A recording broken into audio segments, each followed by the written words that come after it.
Good evening. I wanted to talk to you guys about this last purchase that we made. So this was a property that I bought last month in September. I bought it from a wholesaler, found the lead on Facebook. 3-unit house. I purchased it for $170,000, right? And there was a 1-bedroom apartment, a 2-bedroom apartment, and a 3-bedroom apartment.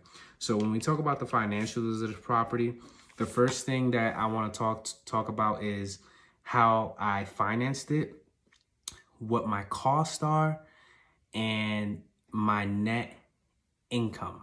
So as I mentioned, the purchase price was $170,000. I had originally planned to finance this with a hard money lender, and that didn't work out. So I found a local bank that was willing to finance the deal, and they were able to lend me 75% of the purchase price. However, and this is something that anyone who's in real estate using banks or hard money lenders should know, a lot of companies are not willing to pay the wholesale fee. So in my case, the property was being purchased at $170,000, but it was actually under contract by the wholesaler for $140,000. So that means that the wholesaler was actually making a $30,000 assignment fee.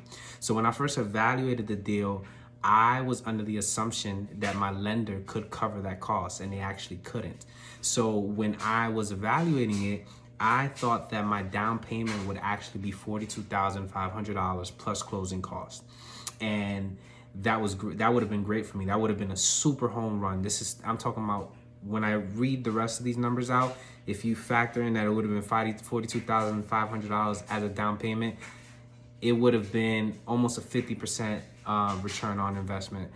However, because they couldn't cover the wholesale fee, they would only lend 75% of $140,000. And what that meant for me was that then I would have to cover that gap between the 140 and the 170, which was 30 grand. So what the numbers actually looked like was a $35,000 down payment, $30,000 wholesale fee, and some closing costs of $3,800. So when it was all said and done, I was out of this deal $68,000 cash. So out of my pocket, $68,000, which is actually all the money I made from the flips this year, all my profit. I know a lot of you guys are thinking, geez, like $68,000 to put down on a property, that's a ton of money. But let me give you guys the juice on this deal.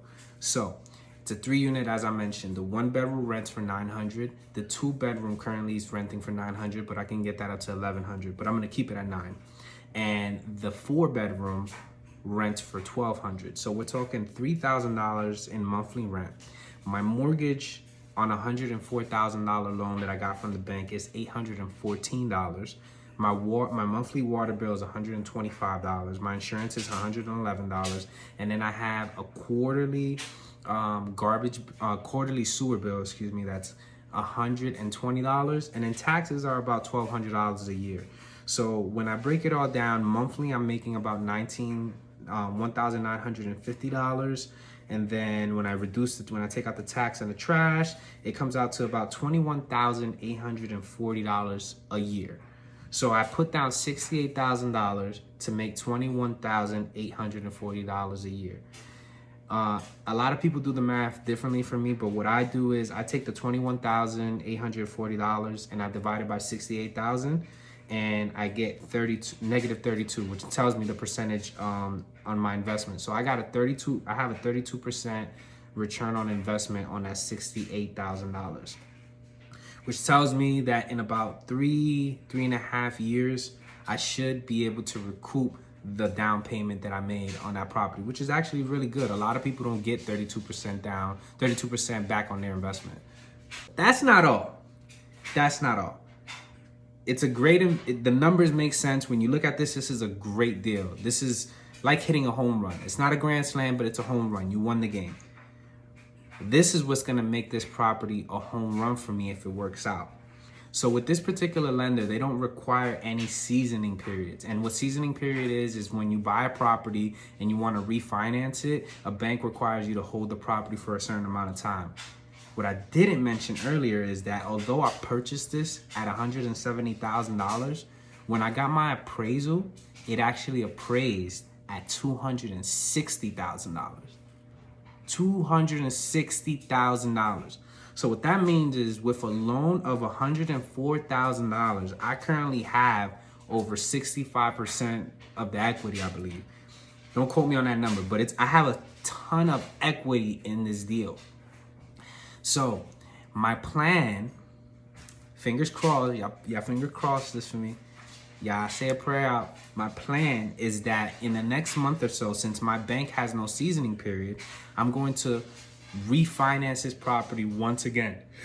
So I just purchased it in September. Now I'm going to refinance it. I made some improvements. I did fix the bathroom, did a few things around the house, but I made some improvements. And if it appraises at $260,000 again, I'm able to tap into 70% of that appraisal value.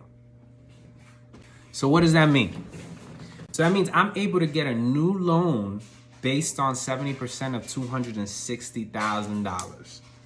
So 70% of $260,000 is $182,000.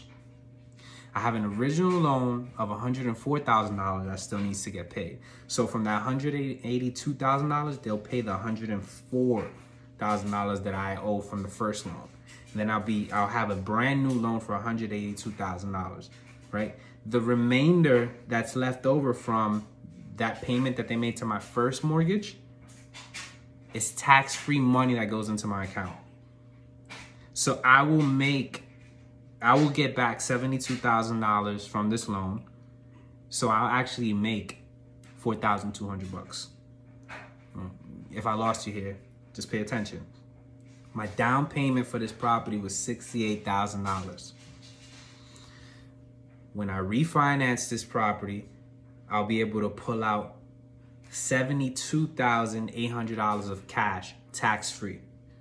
So I'm gonna pull out my initial investment and an extra $4,000 on top, which allows me to continue to reinvest. That's why this property is a home run. Sure, I'm gonna lose some cash flow when that happens.